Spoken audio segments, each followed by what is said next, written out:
Hi everyone, I am here with a Bible study. I hope you guys are having a good evening.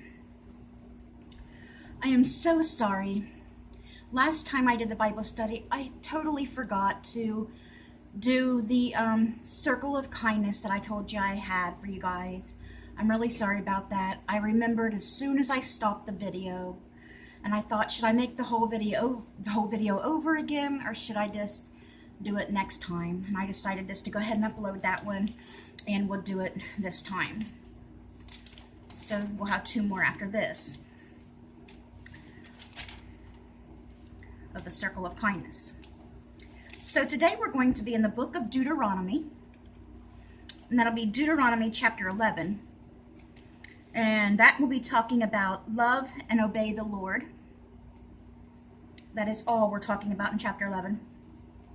Okay, in chapter 11 of Deuteronomy, the person that wrote the devotion for this one is someone we have known many times that has wrote the devotions before, if you have been following along with us. And that is Cynthia Ruccetti. So she'll be the devotion writer tonight.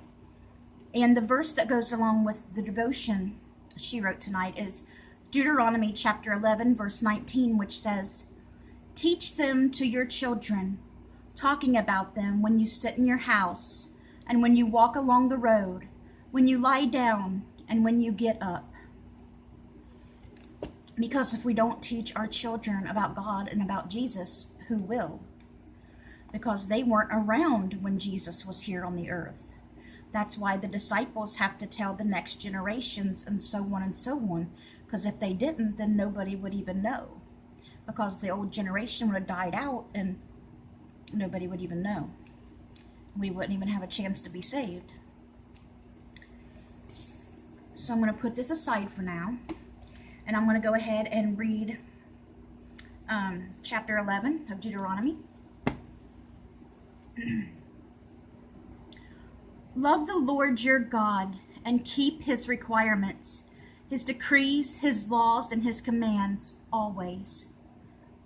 Remember today that your children were not the ones who saw and experienced the discipline of the Lord your God, his majesty, his mighty hand, his outstretched arm, the signs he performed and the things he did in the heart of Egypt, both to Pharaoh, king of Egypt, and to his whole country, what he did to the Egyptian army, to his horses and the chariots, how he overwhelmed them with the waters of the Red Sea when he parted it for the Hebrews to go through, remember? When he was freeing them from the land of Egypt from being slaves. And how the Lord brought lasting ruin on them. It was not your children who saw what he did for you in the desert until you arrived at this place, and what he did to Dathan. Remember what happened to Dathan? Dathan was, God made a big hole that swallowed Dathan up. Made a big hole in the land, and it swallowed him up. And Abiram, sons of Elab, and Reubenite, when the earth opened its mouth right in the middle of all Israel and swallowed them up with their households. Yes, with their whole families. Their tents and every living thing that belonged to them. Took it all. And it was your own eyes that saw all these great things the Lord has done. And that's why they need to record it to tell to their children, to tell to us. That's why we need to tell our children and give them Bibles and tell them just in case they never pick up one.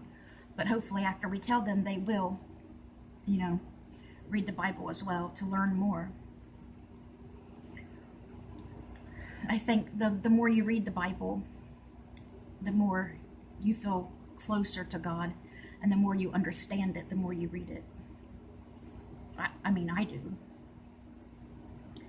Observe, therefore, all the commands I am giving you today, so that you may have the strength to go in and take over the land that you are crossing, the Jordan, to possess, and so that you may live long in the land that the Lord swore to your forefathers, to give to them and their descendants, a land flowing with milk and honey.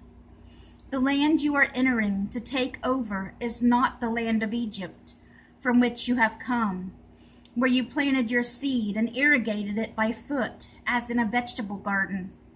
But the land you are crossing the Jordan to take possession of is a land of mountains and valleys that drinks rain from heaven. It is a land the Lord your God cares for.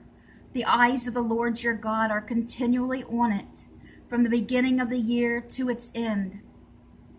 So if you faithfully obey the commands I am giving you today, to love the Lord your God and to serve him with all your heart and with all your soul, then I will send rain on your land in its season, both autumn and spring rains, so that you may gather in your grain, new wine and oil. I will provide grass in the fields for your cattle, and you will eat and be satisfied. Because if there's no grass and stuff for the cows are going to die. And if the cows, die from hunger, there ain't going to be nothing to feed the people. And if there ain't no cows, the people ain't going to be able to eat either, and they're going to die. And God's going to make sure they're well taken care of. Be careful, or you will be enticed to turn away and worship other gods and bow down to them. And some do. Just like you see, this happens. Right here, when God rescues them from the land of Egypt, what happens? When Moses goes up to Mount Sinai to get the 10 Commandments from God, they think Moses isn't coming back, and what do? They throw all their jewelry and stuff into like this furnace, and out comes an image of a golden calf, and they worship it as their God.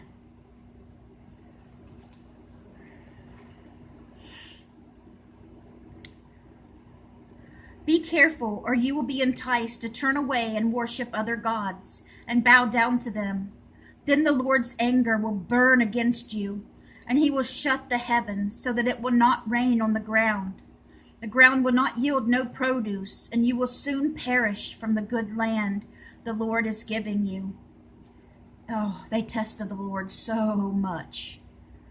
And you ought to have seen all the miracles, not just the miracles he performed, the plagues, to get them out of Egypt, but all the miracles and wonders he performed. He was there with them day and night, leading them to the promised land. 40 years, day and night, through Moses and Aaron. They turned their backs on him many times, but God always forgave them. But they turned their backs on him so many times, that generation he was not going to allow to enter the promised land. That's why it took 40 years for them to get to the promised land. God let that generation die out, and their descendants entered the promised land because that generation was wicked. I don't know how they could do that after all the miracles they seen God do and all the things he done for them. Bread coming from heaven for them, the bread of angels God fed them with. How could you? They weren't satisfied with that. They wanted meat, and God gave it to them. But how could you not be satisfied with what God gives you, I can't believe. It just blows my mind that they acted that way. Makes me wonder if our generation today would act the same way. A lot of people in our generation probably would.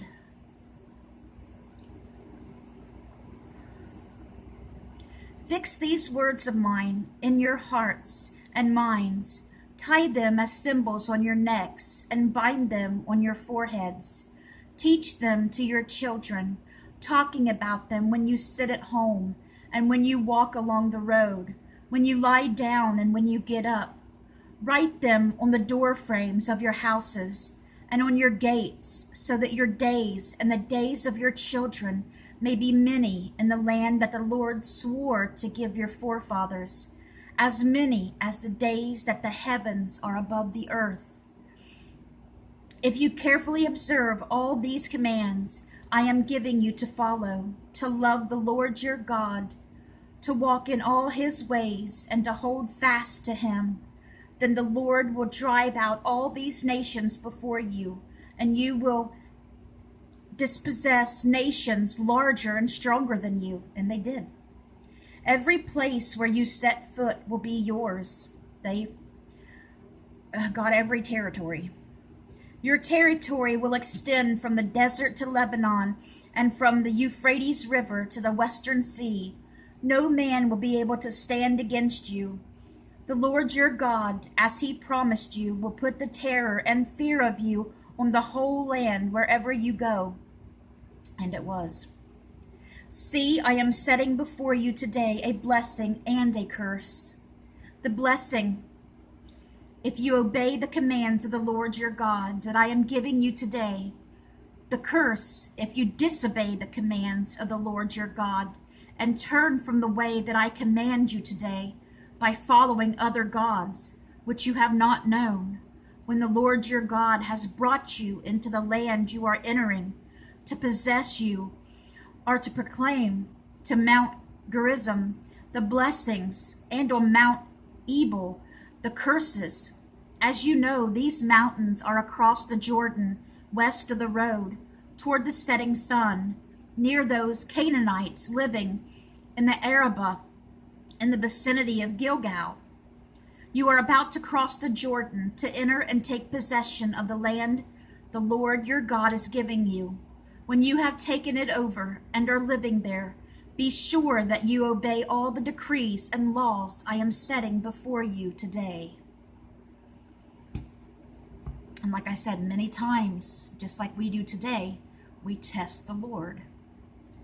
When we're getting our way, we seem to be pretty, just like the Hebrews were in the desert. When God was with them and when they were getting their way, when God was doing what they wanted, they were happy, they were fine. But when they weren't getting their way, when they wanted something God wasn't giving them, like meat, and he was giving them bread and they wanted meat, they were grumbling and, talking bad about the Lord for not giving them what they wanted. And that's what we do today, When good things are happening to us, we're fine. But then when when something bad happens to us, it's like, God don't exist, or God doesn't care, or,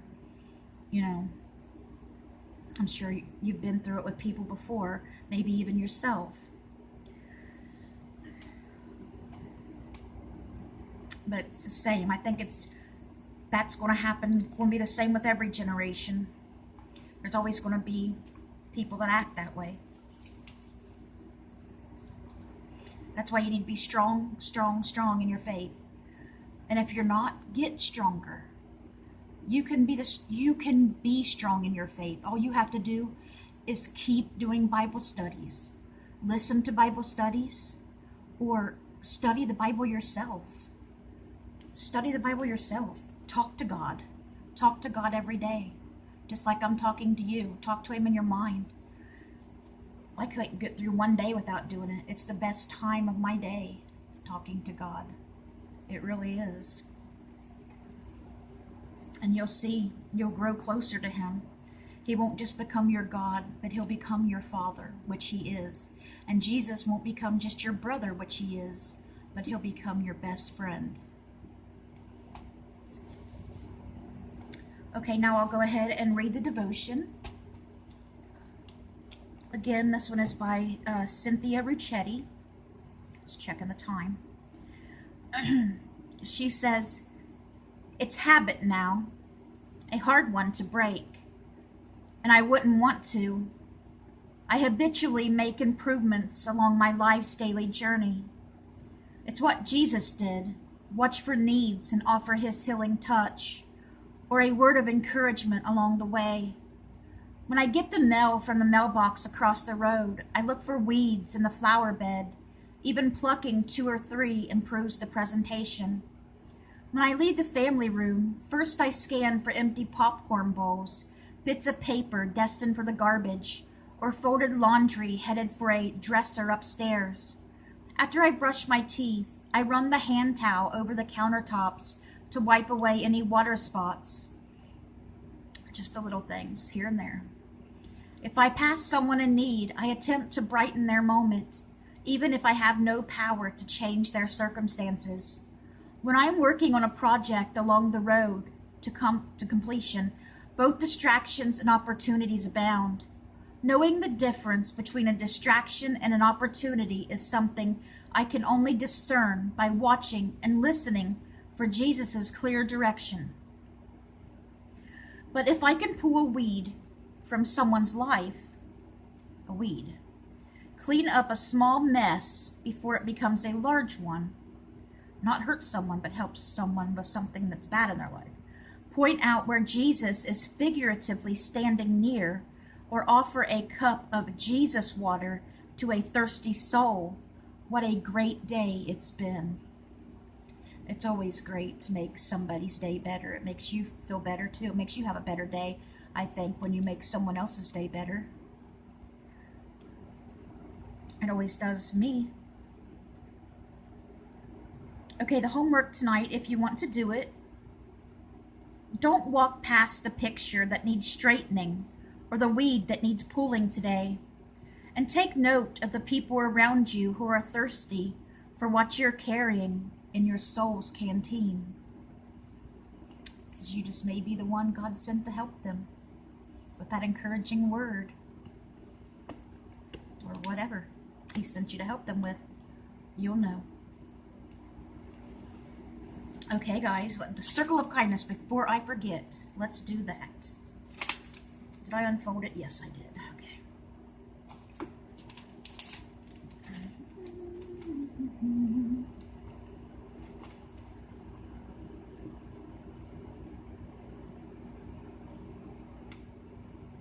Okay, the first one is by Rita Daniel from St. Louis.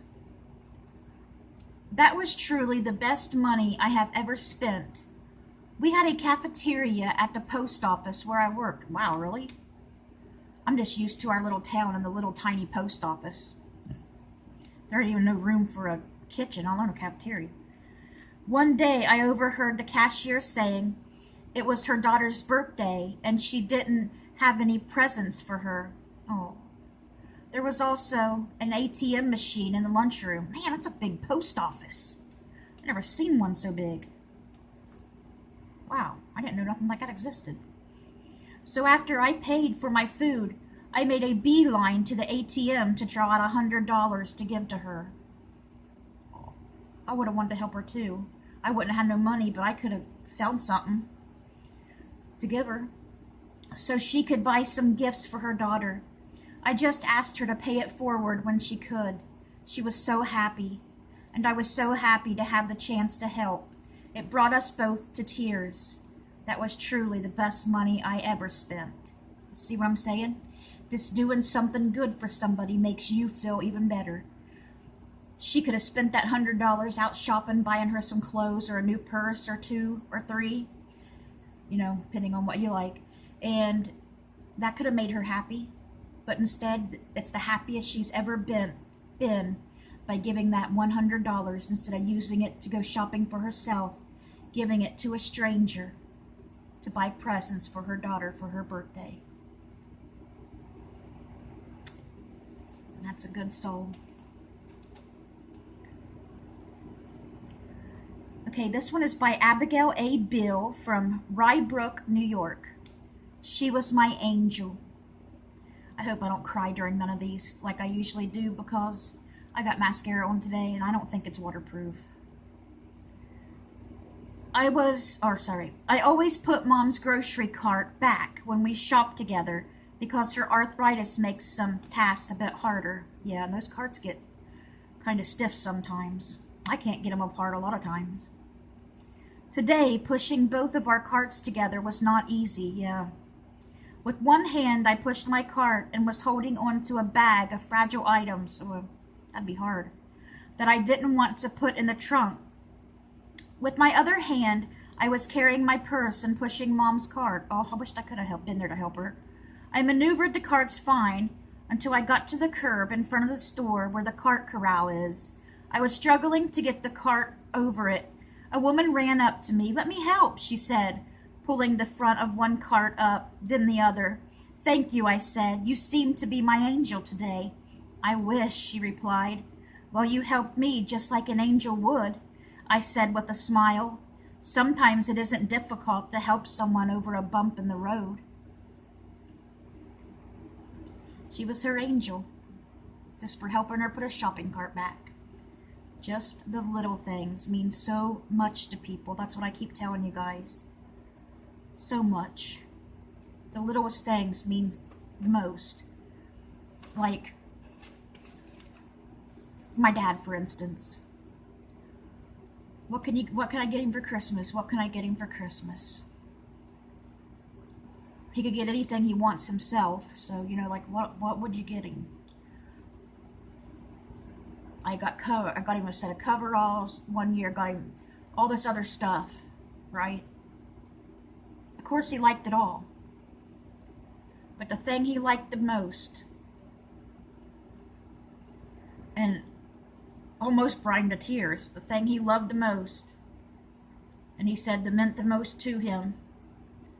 This is the stuff I like, he said.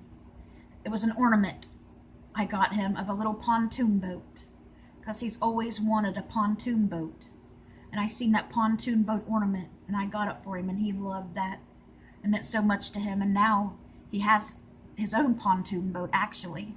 He'll actually have it paid off this year, and it'll be his. He's got it set at the dock right now, and they'll be using it this summer. So I'm so happy he's got one. And he's got the little pontoon he said he put on there with the big pontoon. It's just the little things. Little ornament made him happier than all the other presents I could have got or did get. And the last one, sorry I'm taking too long.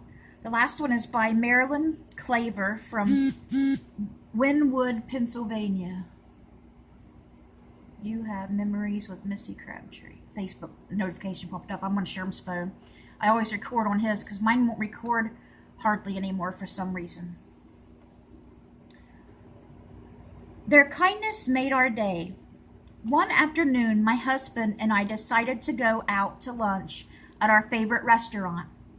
My husband wore his ever-present World War II veteran's cap. After eating, we asked our server for the check. I always wondered, why do they call it a check when it's a bill, really? I just always wondered that. It's weird. Can I have the check, please? Should say, can I have the bill, please? Because it ain't a check. If it's a check, they'd be paying me, right? I never did get that. Anyway, sorry. Much to our surprise, she said that it was taken care of by the two ladies who were in the booth adjacent to ours as a thank you for my husband's service. It was heartwarming to know that the personal sacrifice of our valiant soldier was still appreciated. Their kindness made our day. Paid for their dinner because they knew he was a veteran because the hat. My dad works with veterans every day. It's his life. Every single day, morning till night. He's there at the wee early hours in the morning till late at night. He's the manager. And every single day, even on Christmas, he has the Christmas party there for us if we go. I haven't been able to go, because I haven't been able to get around for years, but other family go, and Dad has cookouts there for 4th of July and stuff, and he takes stuff to the veterans, and he runs a drug program for veterans that are addicted to drugs and stuff. He helps get them off drugs. He does, all of his work he does is for the veterans at the VA. He loves that job. Right now it's just volunteer because they had to stop paying him because of this this virus and the shutdown. They had to stop paying, so now he's doing it every day still just like he was, but he just ain't getting paid for it. He said, I can't stop. The veterans still need help whether I'm getting paid or not. He even moved to that town so he could be closer to the job. He loves it with a passion. They see a whole lot more of him than I do, than I have in my whole life. That's a fact. I mean, that's how dedicated he is. I'm very, very proud of him. He says, I think he's starting to feel bad because last time I was talking to him and he was here and stuff. We was messaging and he was feeling bad for not being around more because he always puts work first, he said, and always has. But I try to make him feel better. I know, as you know, you got 4 daughters and all these grandkids and 3 more stepdaughters, you might as well say daughters too. And he's got a lot of people he takes care of. I said, and they're all girls. You know, girls are expensive. Because he always said, girls always want, we always want his money.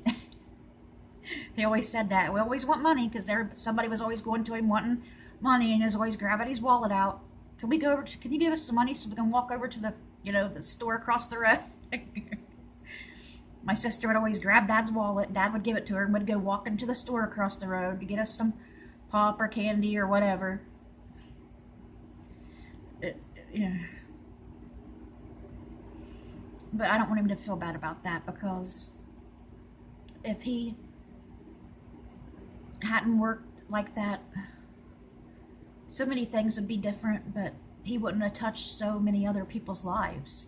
Just like the veterans. Look how many veterans' lives he's touched by his daily work and stuff that he does there, and the veterans that he's got off drugs and things. Those people may never have got off. Well, that's embarrassing. Those people may have never got off drugs if it hadn't been for him and the program.